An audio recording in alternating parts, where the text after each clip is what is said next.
The President of the United States was shocked to see an armed cargo plane appear in restricted airspace. Before he could react, the terrorists' ultimate weapon had already been activated. A swarm of suicide drones instantly locked onto Air Force One. The captain immediately switched to emergency combat mode. But under the continuous assault, he quickly realized that the 4 wing-mounted cannons were not enough to stop the incoming drones. So he decided to redirect firepower toward the cargo plane ahead, hoping to destroy the enemy's core weapon system. But the attack did not work as planned. The cargo plane was barely scratched, while their own cannons were destroyed by the drone bombardment. Soon a massive hole was blasted into Air Force One. Powerful winds sucked several government officials out of the cabin. The enemy assault did not stop.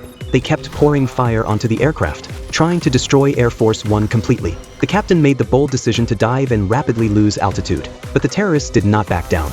Just as the drones were about to make contact, the captain activated the plane's jamming system. Only then did they narrowly escape destruction. But this terrorist attack had actually started hours earlier. Right after the president finished his visit to the United Kingdom, he invited the British Prime Minister to board Air Force One together. They were heading to Italy for a NATO summit. It was the first time a foreign leader had stepped onto the symbol of American power. The president thought this would strengthen their diplomatic ties, but he never expected a full-scale terrorist attack. Shortly after takeoff, a hijacker disguised as a kitchen crew member snuck into the control room. He launched a surprise attack while everyone was distracted.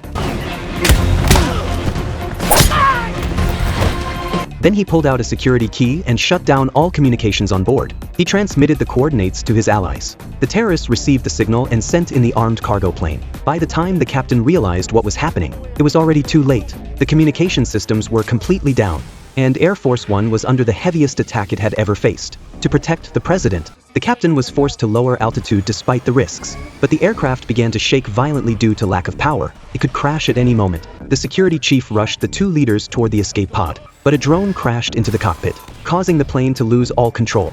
John arrived at the escape pod first. He deliberately destroyed the remaining parachutes. By the time the president arrived, John had already escaped, but the security chief stayed calm. He pulled out 2 functional parachutes from the burning wreckage, handed them to the president and the prime minister, then taught them how to use them. Finally, he pushed them out of the plane from high altitude, successfully defusing a catastrophic crisis.